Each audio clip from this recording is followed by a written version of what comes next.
I'm one of the world's top snipers, and this time my target is a country's president.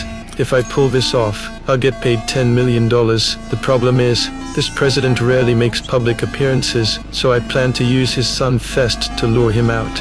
I killed one of the janitors at Fest's company and took his place. I perfectly mimicked his voice and daily routines. With everything in place, I walked through the company entrance. The security guards didn't suspect a thing. I breezed through the facial recognition system. When I reached the target floor, the doorman spoke to me, but I fooled him with my janitor impression. Right then, I spotted Fest talking with his secretary. I slipped into a room and closed the blinds. Crouching down, I began assembling my weapon when suddenly a woman walked in. I killed her without hesitation. Realizing my cover was blown, I quickly took out the guard outside. Fest saw me and immediately ran. He bolted down the stairs, but I didn't chase him. Instead, I waited for the right moment to wound him.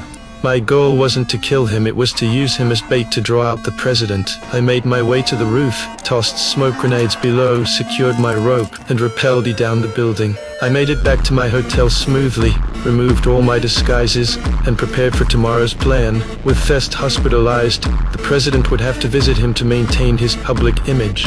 I was staying right across from the hospital. This would be my only shot. The next morning, I began assembling my sniper rifle. I was 3,000 meters from the hospital. The bullet would take about 10 seconds to reach its target, so I'd need to predict the president's exact position. I started calibrating my scope. I fired a test shot at a building next to the hospital. The bullet went wide. After a second adjustment, the bullet hit the mark perfectly. Everything was ready. Then the president arrived at the hospital entrance.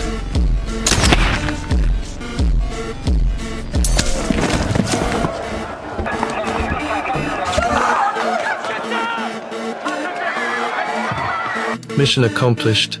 I quickly cleaned up any traces and left the hotel. After waiting 20-4 hours, I still hadn't received the final payment from my client. I started messaging them, but instead of paying me, they insulted me. I was furious. This wasn't just about the money, it was about my reputation. If word got out that clients could stiff me, everyone would try. Fortunately, the client had sent me a deposit before the job.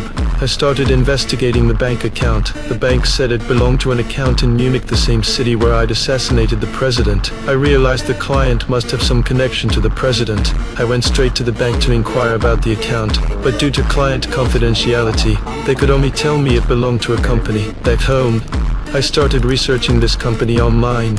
Finally, I spotted Fest in one of their photos. It hit me. The client was probably Fest himself. I'd